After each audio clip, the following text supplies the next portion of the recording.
5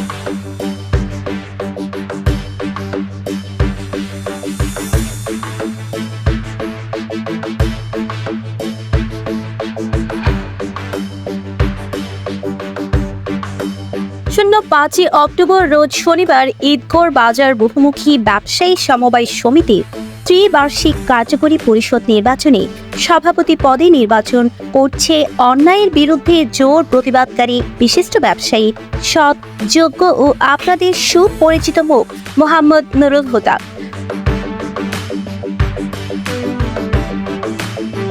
মোহাম্মদ নুরুল হুদা বলেন, আমাকে সকল ব্যবসায়ীগণ সাদরে গ্রহণ করেছে বলে আমি সভাপতি পদে প্রার্থী হয়েছি।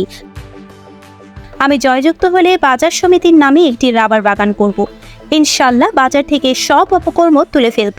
বাজারে জুয়া হতে শুরু করে মাদক সেবন, নানান অবৈধ কর্মের বিরুদ্ধে প্রতিবাদ করব ইনশাআল্লাহ। আমি আপনাদের সকল ধরনের আপদে বিপদে সাথী হিসেবে নিয়োজিত থাকবো আজীবন।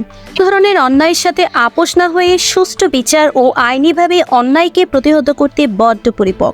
প্রাণের ঈদগড় বাজারকে দুর্নীতিমুক্ত ও সুন্দরতম পরিবেশ গড়ে তুলব ইনশাআল্লাহ। আগেও দায়িত্ব ছিলাম, এখন নির্বাচনে প্রতিদ্বন্দ্বিতা করতেছি সভাপতি প্রার্থী হিসেবে। আমি ঈদগড় বাজারের সকল ব্যবসায়ীদের আশ্বস্ত করতে চাই, আমাকে যদি আপনারা নির্বাচিত করেন, ঈদগড় বাজারকে স্বচ্ছ, দুর্নীতিমুক্ত এবং ব্যবসায়ীরা যাতে হয়রানি না হয় এই ব্যবস্থা আমি করব। এবং ভবিষ্যতে এই সমিতিকে উন্নতি করার জন্য ঈদগড় বাজার সমিতির নামে একটা রাবার বাগান করব আপনাদের সহযোগিতায়। এবং ঈদগড় বাজারের এই যে ইজারার ডাক, এটা বাজার সমিতির নামে ডাকব। এবং আপনাদের আগে যেভাবে পাশে ছিলাম, পাশে থাকব। সব সময় চুর, দোকান চুরের ব্যাপারেও আমি সজাগ ছিলাম। কিছুদিন আগেও বাবুলের প্রায় 3,14,000 টাকা উদ্ধার করে দিছি। এর আগে বাপ্পির চুরির বিচারের প্রায় 15 লাখ টাকা উদ্ধার করে দিছি। ভবিষ্যতেও আপনারা যদি আমাকে নির্বাচিত করেন, আমি অতন্ত্র প্রহরীর মতো আপনাদের পাশে থাকব এই আশাবাদ ব্যক্ত করি। এবং